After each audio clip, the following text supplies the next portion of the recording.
ఆదిలాబాద్ జిల్లాలో భారీ వర్షాలకు కలెక్టర్ ఆఫీస్ 2 అంతస్తులు కూలిపోయాయి. భారీ శబ్దం రావడంతో అధికారులు భయంతో బయటకు పరుగులు తీశారు. కలెక్టర్ ఆఫీస్ నిజాం కాలంలో కట్టడంతో శిథిలావస్థకు చేరి కూలిపోయింది. కొన్ని రోజులుగా జిల్లాలో కుండపోత వానలు పడుతున్నాయి. ఇవాళ కురిసిన భారీ వర్షాలకు రోడ్లన్నీ జలమయమయ్యాయి.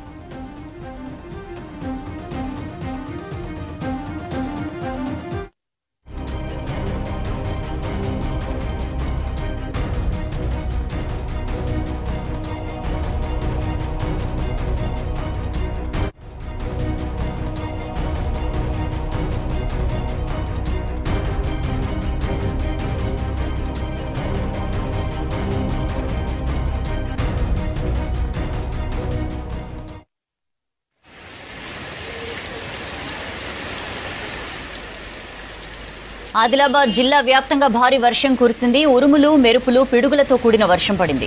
ఏకధాటిగా కురిసిన వర్షానికి రోడ్లన్నీ జలమయమయ్యాయి. రోడ్లపై వరద నిలవడంతో వాహనదారుల రాకపోకలకు ఇబ్బందులు ఎదురయ్యాయి.